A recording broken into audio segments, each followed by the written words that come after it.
Welcome to Chardcast. Nathan and I are just making sure we look good because that's how all these things got to start. Just a quick, I've been talking about this a lot in my stories, so if you follow me, I know this has been somewhat anticipated. But I want to start this podcast because I feel like, I say a lot of the same advice to my friends and I post on my story, but both of those are limited where if I talk to my friends, it only goes to one person and my story can only be a minute. So I figured why not get some questions, chat it up, and it'll be a good time on the pod. Nathan and I are just going to have a cool conversation about some of the questions you guys sent in and some other stuff we want to talk about. The theme this week is living your best life while single versus in a relationship. I'm single. I love being single, and it's awesome. It's great. And Nathan, tell us a little about your relationship status. Yeah, so I have a girlfriend. We have been together for, how many months? It's been almost 8 months, and I love her to death, and yeah. Yes, it's cool. And you've had other relationships in the past before too, right? I have had other relationships, varying in lengths of time that I was with said people. Yeah, so I had a relationship for 11 months, which then turned into a situationship that lasted about 3 months. That's my relationship background. Outside of that, it's just been situationships, no labels here and there. So yeah, I've been basically single since the age of 17 with obviously like some endeavors in between, but nothing to call a relationship. So this is our first time on the pod. It probably won't look the same next week. I'm going to try to beg Nathan to come on every episode with me afterwards, because then we'll make it like a 2-person pod plus 3, but he didn't even know that, but now he does. He can think about it this entire pod. I can. Good, it will be sitting right inside my brain as I contemplate between relationships and everything of the sorts. And the beauty is, Nathan and I are both pretty good, fun, easygoing guys. By the end of this, he might convince me to drop the single life and try to get whipped. I mean, only if you're down for that. Yes, that is true. Don't get in a relationship unless you're down for it, kids. Facts. Okay. I feel like we should also preface that we are both male. We are both male, yes. And that life is a single-player game played with others. And so, while our advice has helped ourselves and helped our friends, not every bit of advice is going to help everyone, and you have to pick and choose, and it's this big game of trial and error to try and just find that life you want to live. Yeah, I'm gonna go off that and say that I'm sure Nathan and I both, I think Nathan's, he's in a very good, healthy relationship. I have a very good relationship with myself as far as being single, but it wasn't always like this. I had to, deal with a lot of different rejections, a lot of different strategies in order to be able to give the advice I give nowadays. And even now, I'm still failing and still learning. But it's that willingness to learn from your past mistakes, whether it's relationship or single mistakes, that kind of get you in there. Okay, so the first question, this is actually the first one of my boys sent in. I didn't ask anyone if I could say their names on the pod, so I'm just going to use pseudonyms. This guy's name is Ryan Tagan. He basically said, can you maintain the same level of connection with your friends while in a relationship? Well, relationship guy, you want to answer that one first? Yeah, I think, it's a, ignore that, big dang. Popular. Mr. Famous over here. Yeah, sorry.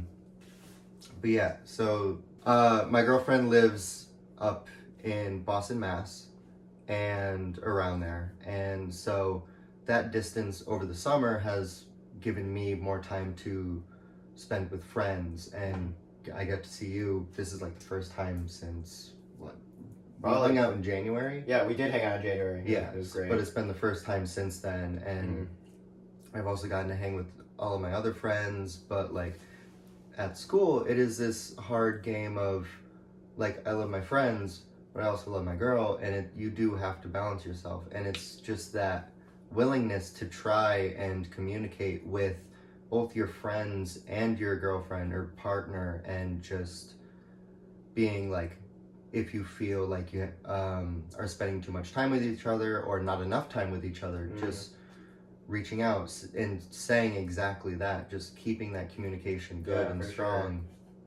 Sure. It's and if you can combine the two, that's even better. Although it can cause trouble with the fact of in the group prioritizing one over another, but yeah, for sure. Yeah, and I'll go off that too. And I'll talk about the situation. Last summer, I was hooking up with a girl. We were intimate. We went on dates. We were exclusive, but we weren't specifically boyfriend and girlfriend. And I was actually very fortunate that my friends liked her. They would totally like have her, we'd have her at the kickbacks, we'd all hang out. It'd be a really, really great time. And I'm fortunate that I have a group of guys who aren't really possessive of me. And I think it's also important that if your guys, not to say there's, you do need your guy time, but if you do bring, there shouldn't be anything wrong with you bringing your girlfriend to things, right? Mm-hmm. And if your guys are actually getting like mad about you bringing your girl, that might be more of like a conversation you need to have with them. Yeah. Especially if your girlfriend isn't the kind of girl who gets mad when you go off with your boys, because I think as males, as men, as it's hard to sometimes admit that like you have that sort of possessive feelings towards your friends, but you do sometimes. Because I know I have a close friend, his name is Liam. I'll cut his name out if he wants me to. I'll use his pseudonym.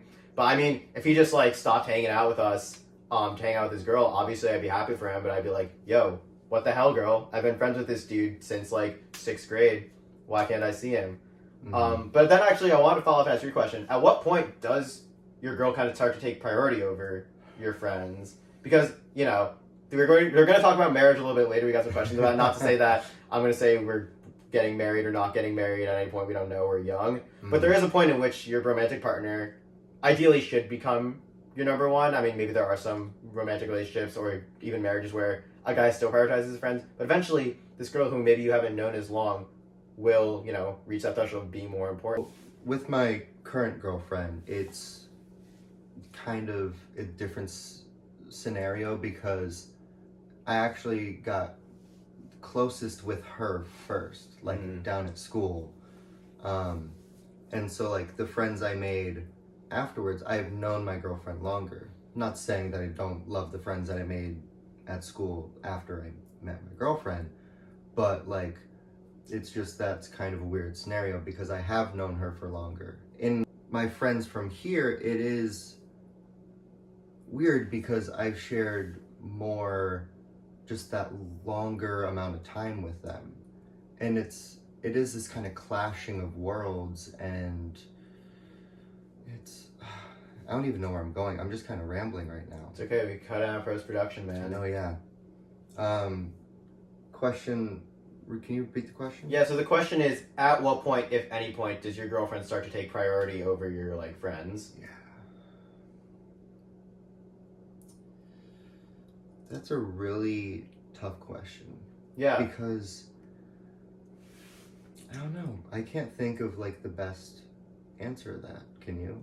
Yeah, what do you think? Here are my kind of thoughts on relationship, and I'm gonna say something really bro-y here. I'm also gonna chop here for a moment and say there will be some cutting in this because Nathan and I don't want to sound like complete idiots. We're just gonna sound like somewhat of idiots. So all the rambling and mumbling that you don't see us doing, it's happening. I promise. You don't have to sound this sophisticated all the time. So yeah, I'm gonna say something really bro-y here, and there's this. You see it on TikTok all the time. Girls will come and go, but the boys are forever. I'm just gonna generalize that situation a little more, and it's like if you have really strong friends, because here's the thing, you can date your girl or your boy or your circle or whatever you're into for say, I don't know, a year. And in order to build that relationship, if you've been friends with guys for 5 years and you already all love each other, they would understand them going a bit on the back burner in order to get to know this girl. Because I remember my first girlfriend, for the entirety of sophomore year, I went to her house every weekend, never really hung out with my friends. I'd see them at school during the weeks, but those friends, even now that relationship is 4 years in the past, are still my best friends. And that's just the importance of them understanding, because you will have, in order to build a strong relationship romantically, you need to commit a lot of time to it. You just do. And your friends have to respect that. So, for 4 months straight, I was hanging out more with this random girl that I'd, never met before, more so than my guy friends who at that point in my life had been with me for 3 years at that point. And, they'd already been through thick and thin with me. And I know they would let me do it again because we have that strong relationship, which is kind of just goes to show that in order to build a strong connection with your girlfriend, but you want to keep your social life, take some time to show your friends you love them, spend time with them, bond with them, have these open conversations, and even say to the guys if you're feeling you're away, hey, do I not hang out with you guys enough? Because if they're your real friends, they'll tell you, they'll express that interest. Or you can pick up on cues. If they say something along those lines hey, yo, bro, if they're getting too bro, hey, yo, bro, you never hang out with the boys anymore. What they really mean is, hey, man, I miss you. Like I said, a lot of guys have issues expressing their emotions. So, I mean, a lot of people actually have issues expressing their emotions. Not Very just true. us, yeah. Very So, I mean, like, pick up on the signs. If it seems like they're trying to say something to you, they're probably trying to say it to you. Mhm. So, that's my thoughts on it. Like, just build strong relationships with your friends. So, in the event your relationship with this girl or guy or romantic partner goes to shit, you still do have them, because you don't want to be that person who, like, jumped full into a relationship and didn't spend any time with your friends or thought about them at all. Yeah. Cool. Wow, that was good. We got like 15. We got 12 minutes. But Solid. a lot of that was some rambling intro. Okay, this is a question from another person. And they said, is there any point in a relationship, if y'all are not going to get married or be together forever, like, should you actually stay with them? So I'll regurgitate the question. The question is, if you're not going to be with someone forever or marry them, depending on whether you agree with marriage or not, should you even bother being with them in the first place if you know it's just going to end?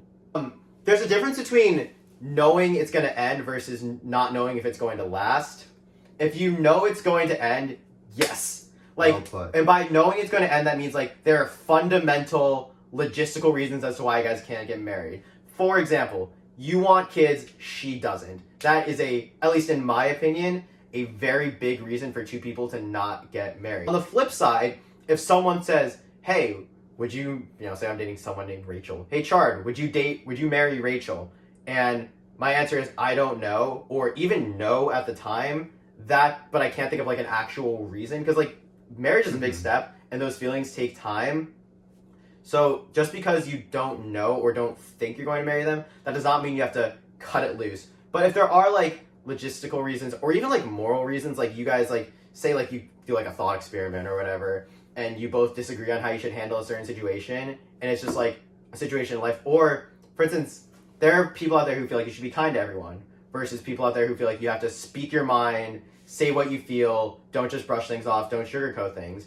If that is, like, a roadblock that you guys can't compromise on, then perhaps that might be a reason you could be like, okay, if we're never going to agree on this, and it bothers me that we're never going to agree on this, that is, like, the definition of, like, a reason as to why maybe you shouldn't keep it going. But also, any reason can be worked through. It's just that's kind of where you got to know yourself and know, like, how important is this to me? Like, me, for example, I want kids. That is a non-compromise for me. I could love pretty much everything about a woman, but if she doesn't want kids, I would sadly be like, look, you're a great girl. I love spending time with you, but I can't, if this relationship isn't going to go further than marriage, and I know it can't get there, because I also want to get married. I can't see myself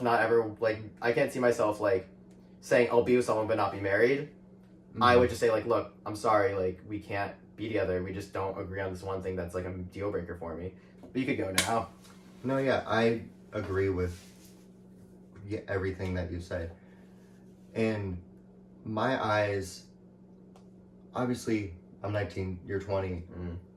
Me personally, not looking to get married anytime soon. Not on my radar. It's just not a priority.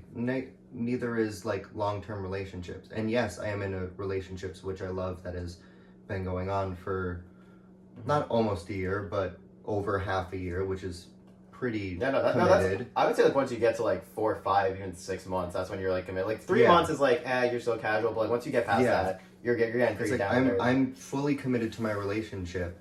I'm just, me personally, I want to work on myself, and I want to work on my career and building myself, and, like, looking at the later years of my life, not in a relationship marriage type of way, but in a career path, what am I doing type of thing. No, for sure.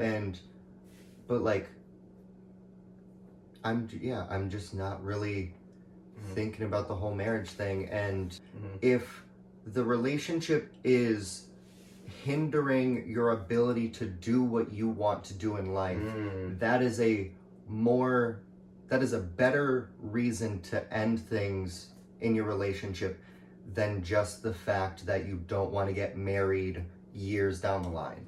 Yeah, I also want to go off of that too.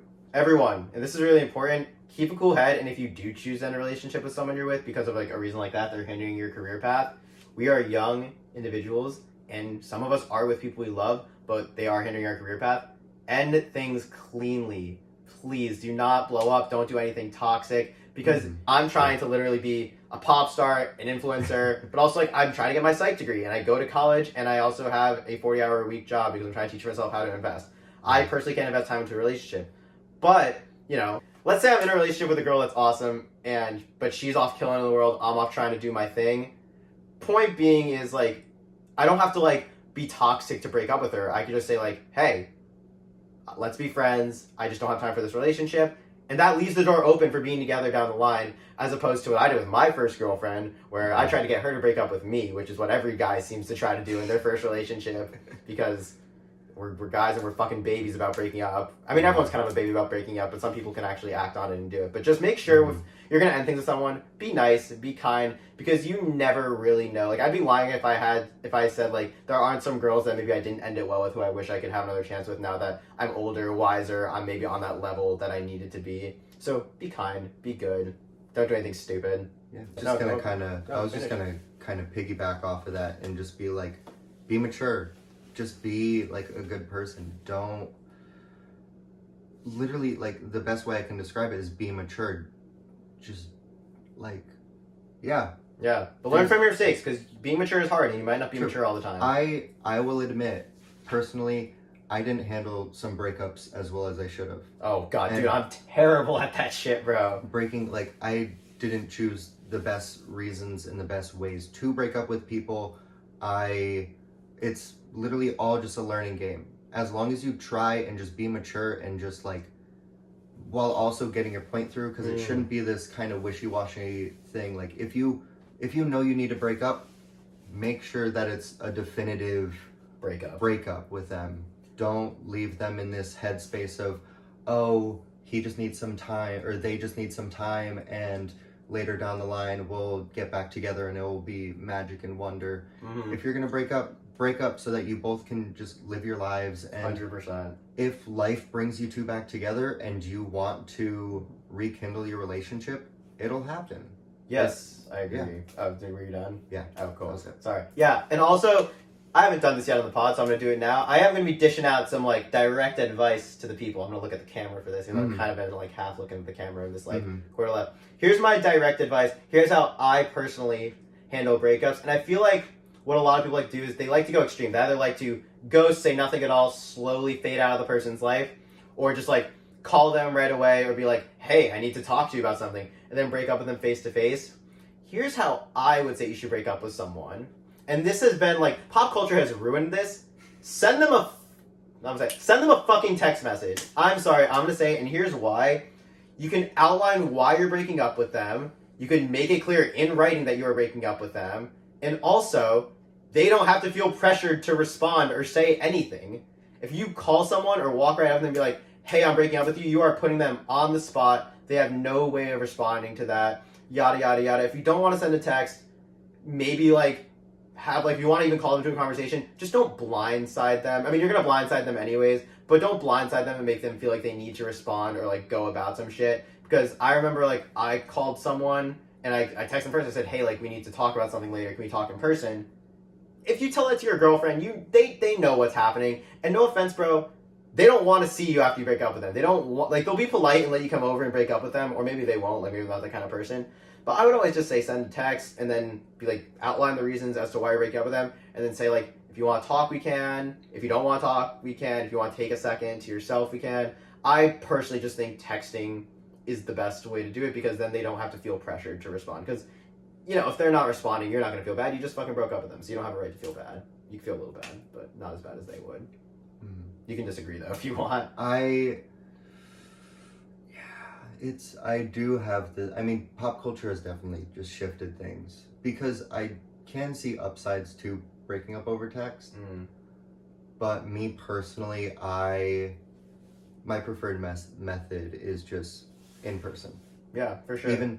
Even me personally, I'd rather, like, if I'm thinking about it and I'm actually seriously considering it, even bringing up beforehand, not yet breaking up with them, but just being like, hey, I've been struggling with this, and this, and to be honest, I'm having kind of second doubts about this whole thing.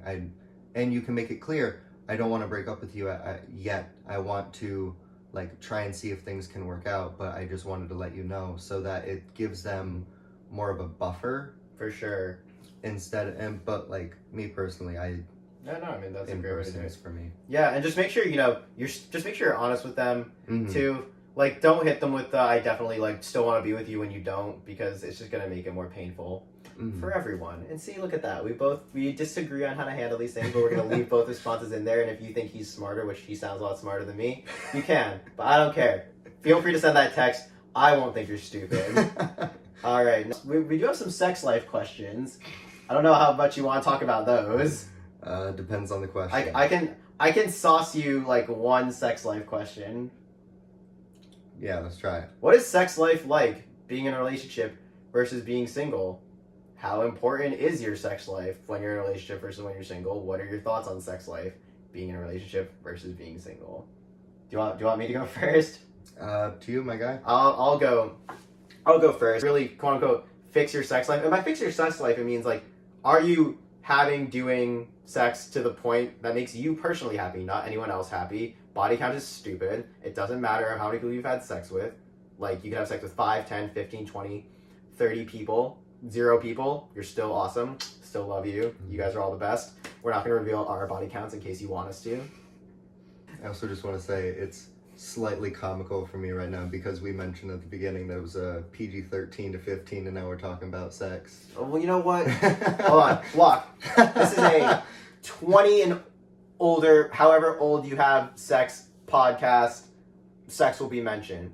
But what I'm getting at to this is why it's important to look into yourself and say, why do I want to be having sex? Like, why do I want to do this? Because, like, your friends are just having sex left and right and you're not. Don't feel like you then, therefore, have to have sex.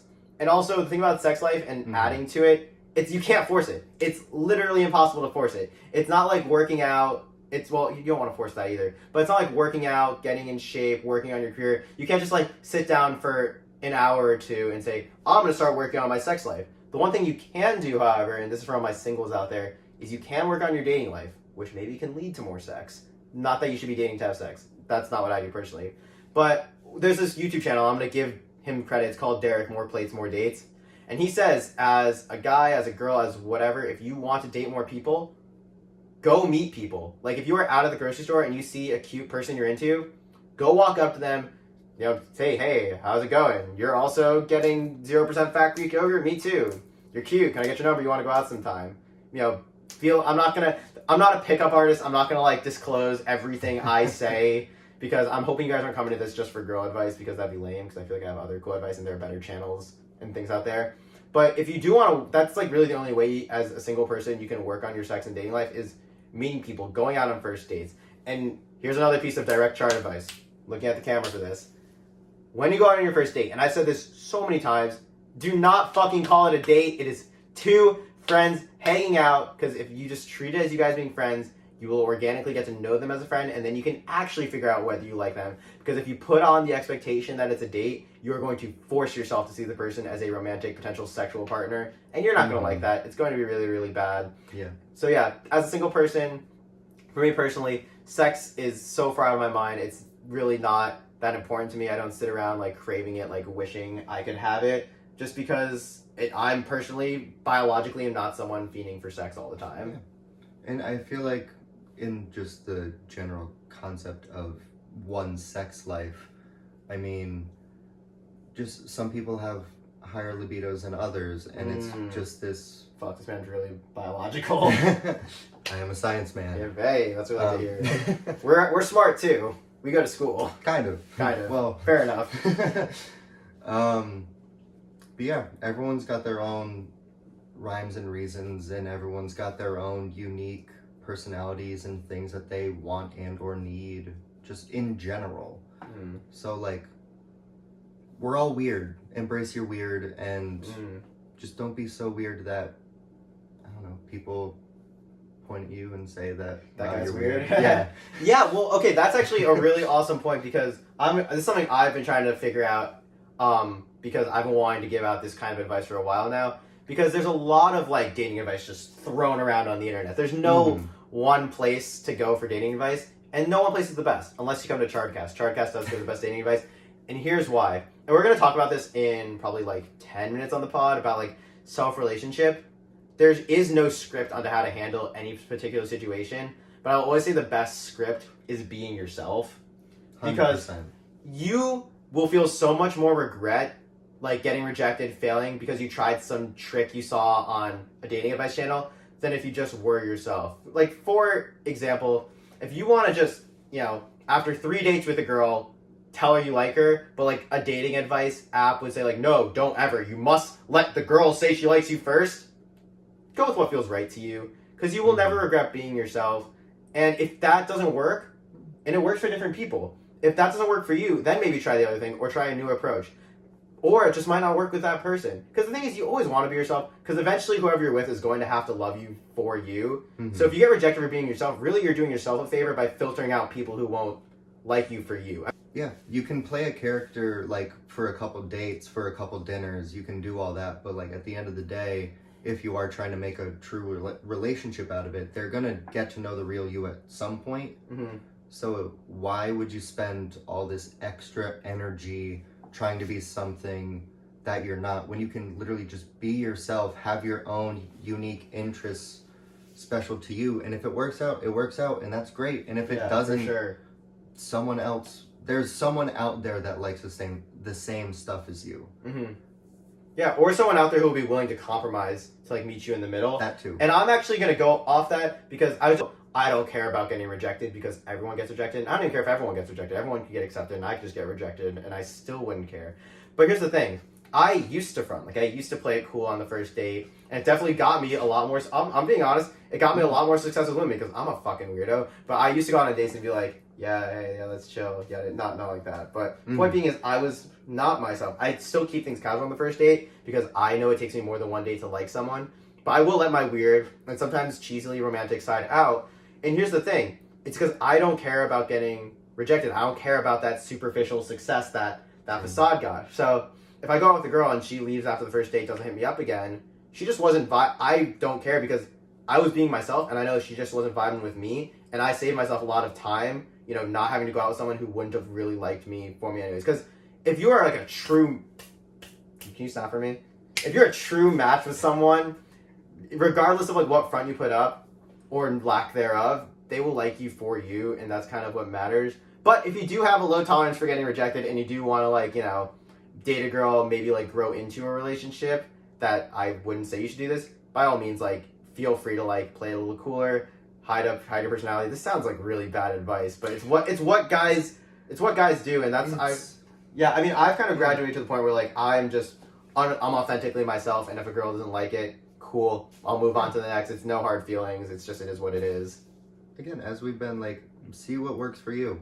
100%. And I think I can speak for the both of us that you shouldn't put on a front 24/7. 100%. You need to let yourself through at some points, but like, if you find that in kind of normal, casual situations, you can be a little awkward and weird, or just something, and just something along those lines, then yeah, maybe tone it down just a little bit. Oh, for sure. But like, yeah, everything is just a game of trial and error, as we've explained before. Like, just make sure that this is a person who your absolute weird can eventually come out to them, because you don't want to be in like a 5+ year relationship and you're still just like hiding something about you that you've just been too scared to show, because you eventually, as we get older, we just start becoming our weird selves. We stop having the cognitive ability to like put up a front. So just food for thought. And once again, this is about getting to know yourself, know your sex drive, like know how much you actually want to have sex versus like just doing it because it seems like the thing to do. Know your tolerance for rejection, know like what you can deal with personally, and you'll just be fine. It's important to be introspective. All right, we're going to move on to some physical health questions. So we're going to start by saying this, or I'm going to start by making my statement, and Nathan can agree or disagree with me on this. There is no perfect look or physique or way you can look. We are all trying our best. I get it. I am hot. Not everyone can look like me. When there are a lot of people out there who say, like, you got to be at this body fat, you got to look like this in order to be attractive, I completely disagree with all that. My overarching fitness advice is get to a body fat percentage that you are happy with, that you look in the mirror and you can be like, I am happy with what I see, because I think we can all agree that not feeling good about our body is not the way we want to be. So yeah, do what makes you happy. Don't care what other people think. I think all bodies are beautiful just the way they are, so long as you're happy. And the beauty of it is you can work towards changing things, but just understand that what you think is great, you should never ever project onto other people. I will say this though, and maybe people can't disagree with me on this. I think everyone should. God, I'm so damn popular. I think everyone should exercise. You know, whether it's just like when I say exercise, I mean like go for a walk, go for a bike ride. You don't have to go to the gym, do the full 9 yards. I actually personally think everyone should exercise a little bit every week. I'm sorry, like if you want to like cancel me for that one, you can. But I think everyone should exercise. Yeah, and if you disagree with anything, yeah, be active. Like when I say exercise, like even walking 30 minutes a day is amazing for you and has so many health benefits versus not walking at all. No, literally, like some days when like I was never a really big gym person. The only times I've like consistently went to the gym was the beginning of this past year of college. Like that was the only time where I like went to a gym and I would do a full workout in a gym. Every time other than that, it'd be running just around my local area, going for a bike ride, doing jumping jacks, even jumping rope. Yeah. Just doing a little jump rope. That's actually like more strenuous effort than it would seem. Doing push-ups, doing curl-ups, just stuff that you don't even need like free weights or anything. There's so many ways to just be active and just to... Yeah, it's just the idea that remember everything is any form of exercise is better than no exercise. My sense is, and I won't judge you if you do no exercise, I'm just saying I wouldn't call that healthy per se. That as long as you exercise a couple times a week in any form, even if you go for a 10-minute walk once a week, that's still better than sitting on your ass and doing absolutely nothing. That's the only thing I'm against as far as like fitness regimens. Don't do absolutely nothing. That's a fitness advice I'm giving to you guys. Do something. Be active. It'll make you happier. Endorphins are a thing. Serotonin is a thing. But this is not a psych podcast, so we're not going to get into neurotransmitters. But I do psych in case any of y'all are wondering my major. So my question is, does motivation to work out and eat healthy differ as far as being in a relationship versus being single? Mentality behind it? Some people, by some, I would say 90% of people think you do have to. We're all insecure. We all want to be better than we are before. Very few people are so comfortable with themselves they feel like they don't need to change at all. If you are like that, I will get there hopefully in a couple of years. Awesome. But some people feel like they have to get in better shape to improve their dating lives, to have more options. But then the idea is like if you're in a relationship, you don't maybe even have a dating life. I will tell you guys, I used to be a fat kid growing up, and the only reason I lost the 30 pounds was because I thought girls didn't like me because I was fat. And it's a self-fulfilling prophecy, and I don't actually think it was the way. I think it was just the confidence I gained because I thought that now that I was skinnier, girls would like me more. I got like 4 girlfriends, not to flex, but I got 4 girlfriends immediately after I lost the weight, which was just really bad for me mentally.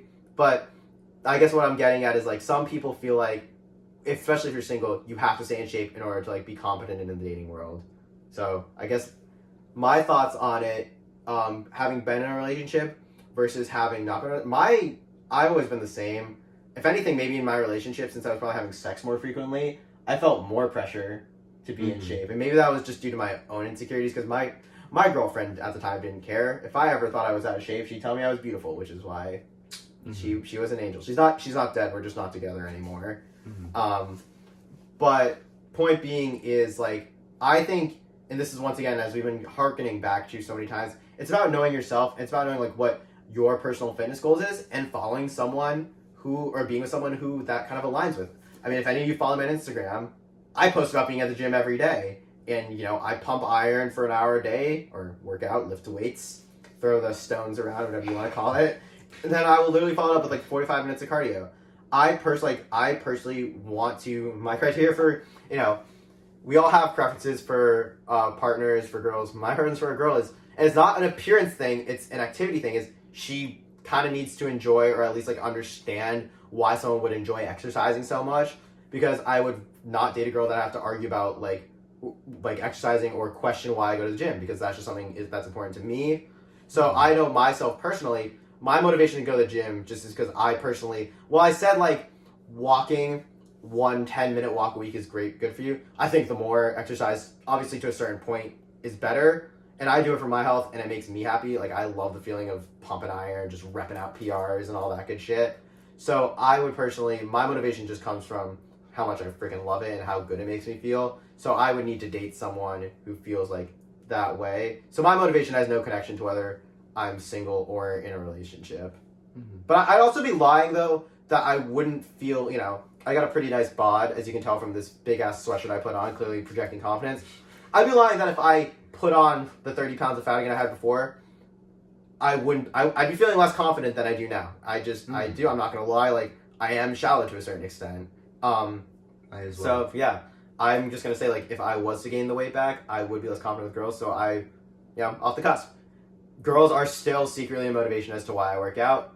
Maybe not to look good for them, but to give myself the confidence to be myself. Yeah. And to, look out and, go for everything. So, yeah, there's my thoughts on that question. Mm-hmm.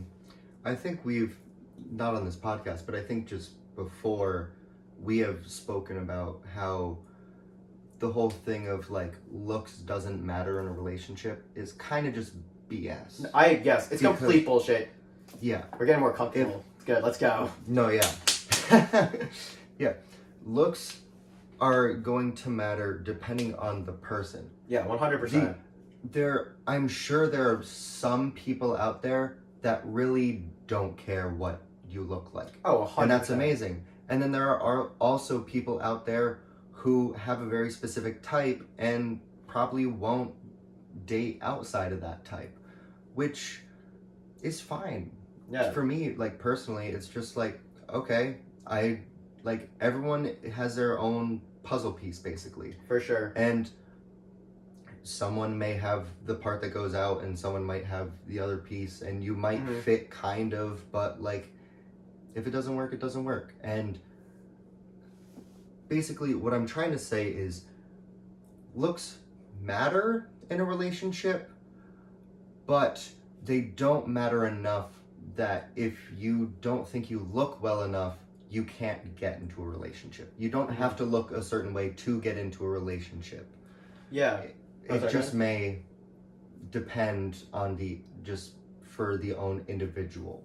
Yeah, and I'm going to go off. It's a really weird way to explain it. That was great, and I'm glad we're going off the cusp now, because I'm about to throw shit from my pockets. I'm about to live way out the pocket. Mm-hmm. But going back to what I said about, like, the confidence in loving yourself really is key, because, look, I mean, I know I'm better looking than him, but you could look like Brad Pitt. But if you look like Brad Pitt and you're not confident in what you're presenting, if you're not being, like, the best version of yourself and loving yourself, you're going to get, in, like, the dating world, lapped by the dude who's 60 pounds overweight, has a neck beard, doesn't shower, doesn't brush his teeth, anything. Because, like, in the end, like, girls, guys, we want to be with someone who we don't have to fucking coddle all the time about whether, like, they look good, they're happy. Obviously, like, relationships are for that, because we all feel a little insecure from time to time. But it's just do what makes you and allows you to love yourself and, like, feel really confident about yourself. Because in the end, it's cheesy, but, like, confidence is key. Like, that is really what's important. Because I'll address the goddamn elephant in the room. I'm 5'4", 5'5" at school. That's what I got measured, and then 5'3.5" is when I last got measured. So I'm anywhere between that range. Point being is, even if I was 5'7", 5'8", I'd still be considered, short. But it's actually such a small selection of, like, people who won't date you because of that. Like, short guys, like, swear they're getting rejected because of their height. You're not getting rejected because of your height, bro. Like, I've only dealt with, like, one girl who said she rejected me because of my height, but we would also, like, cuddle in her room and watch movies, and she tried to kiss me once. Mm-hmm. So, like, I don't think I was getting rejected because of my height. Personality drives 85 to 90% of a relationship. That's a real statistic. My baby sister did a meta-analysis. It's true. Yes, exactly. Straight facts. Only facts on the Chard podcast. Yeah, exactly. My point being, you can look however you want. You can come across as whoever or however you want. But at the end of the day, your own personality is going to shine through. And if you have just, like, this shitty personality that just, like, doesn't, like, that's just, like, annoying and just, I don't want to say annoying. No, say annoying. I'm not trying to call people out. I don't have anyone in mind, like, if you have a good personality, people are automatically going to gravitate towards you. And there's like, go ahead. And there's no such thing as good or bad personalities. It's just, are you comfortable with your personality? Because the thing is, it's so much easier to be yourself than pretending to be someone else. People can tell when you're pretending to be someone you're not. 100%. And I have a friend, I'm going to use his name, fuck pseudonames. He'd love to be this because he's the smartest fucking dude ever. His name is Kern. He's even my roommate next year in college.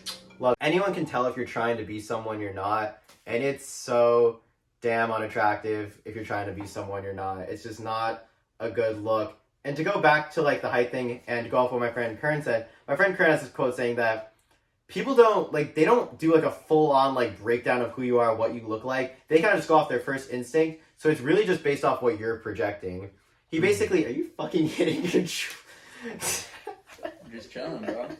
Sorry, my boy's here. He's just, you know what? Yeah, it's the entourage. I'm glad. But what he said is, my friend Kern said is, it's what you project. He had this example that like, if you have a stain on your shirt, no one's gonna fucking notice that you have a stain on your shirt unless you notice it and you start like getting insecure and weird about it. Will people notice I'm short? Sure. But they won't think it's a bad thing unless I'm insecure about it and I think it's a bad thing. And to the one, or even I'll even say like 5 in 10 girls who are like, I will not date Char because he's 5'4". Cool. That's a lot of time I don't have to waste on liking someone. So, you know, it's just accept the things you can't change and just be happy with who you are because, you know, there's no magical drug for height or being a different like skin tone or something you can't change. Mm-hmm. It's just all the state of the like, all just like the state of the matter, just like factual things, like going off your stain on the shirt. Like people can notice that you have a stain on your shirt, but unless you make something out of it, no one's gonna do that for you. Yes. Like you could have like just I'm wearing a white shirt right now. I could have a ketchup stain just right here. And I could just be like, I spilled a little bit and couldn't change my shirt because yada yada, I don't usually look like this. Boom. That's done and over with. You can move on to the next thing. I actually don't even think you should say anything. You don't even have to say anything. Because I'd be like, me pulling up to a party being like, yeah, I'm 5'4", my dad's 5'6", my mom's 4'11", I can't change anything, deal with it. No, yeah. That's what I'm saying. Oh, sorry, my bad. No, it works. Like, if someone mentions it, you can explain why something is the way that it is. But at the end of the day, it's not a necessary thing. It happened. It is what it is. You can just move on and just live life. And the whole thing about kind of backtracking, but kind of not. Like, this stuff can also be, like, it goes beyond, like, girlfriend, boyfriend, boyfriend. Like, relationships in general. All this applies to. Friendships. Yes. Like relations with your family members and everything like that. Like everything applies. It applies to everything. Yeah. So we're going to talk about self-relationship and independence. So the question for this is, what is the best way to properly take me time, whether it be from friends or your significant relationship, and how do you maintain it and how do you know when it's been enough? So basically, like, we've all been in that situation before where you need to just take a break. Like, you can't go see your girlfriend or you can't go out with your boys. But also, like, you, don't want to feel, like, alone or, like, a loser or feel like, you know, there's something wrong with them. Like, for example, I've had numerous times when I've been like, God, I really just don't want to go out with my boys tonight. I'm just going to say, like, you know, tell them that you really can't go out tonight or whatever.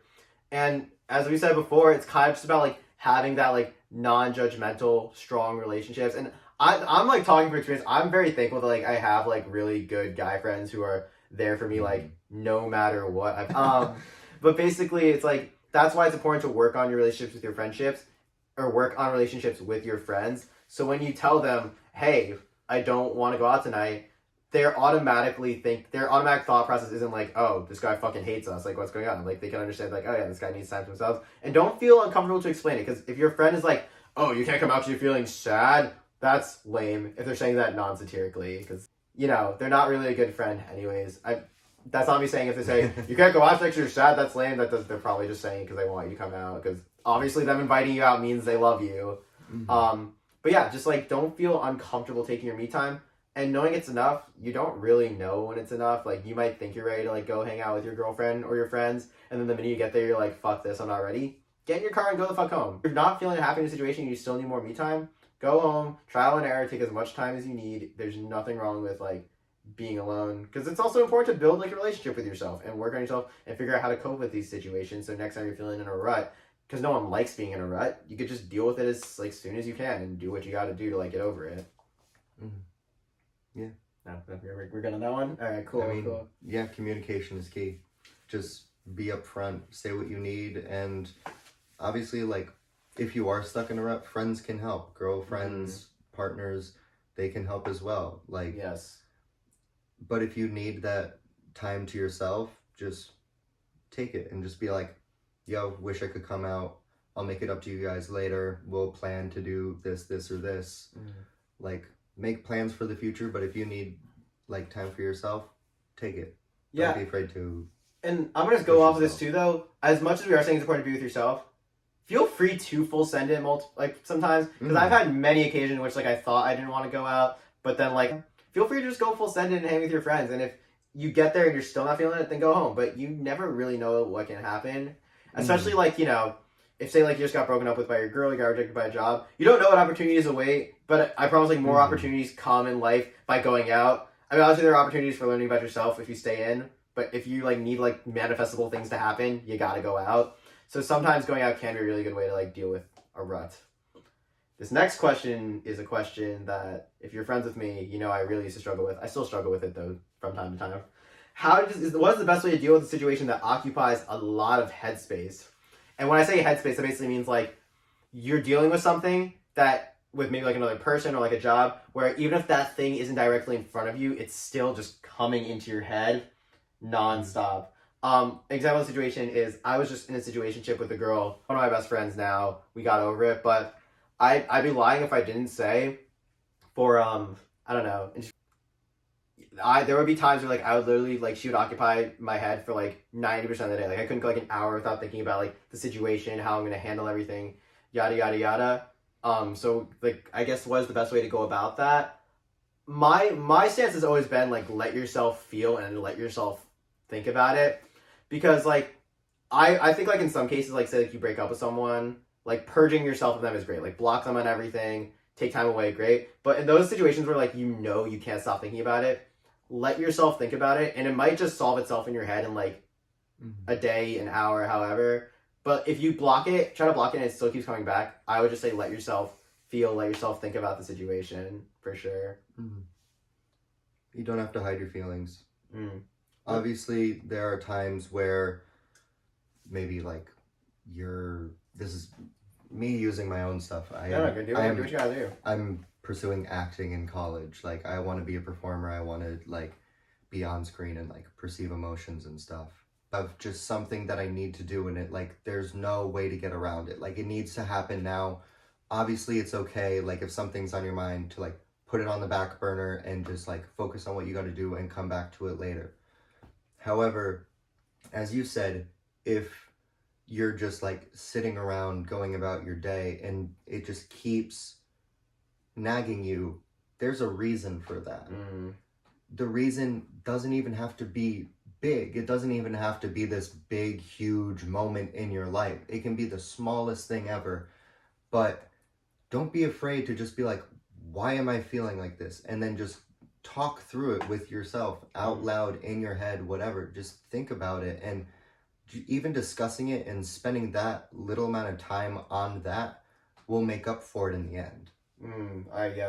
I completely agree with that. That is really, I mean, it's just baby steps. It's like, you're going to get a lot of trial and error. You're going to fail a lot of times, but it's just like, try to make sure you aren't making the same mistakes over and over again. Which is critical to me. I make the same mistakes a ton because But, all right, next question is, how do you know if there's something about you that you have to change?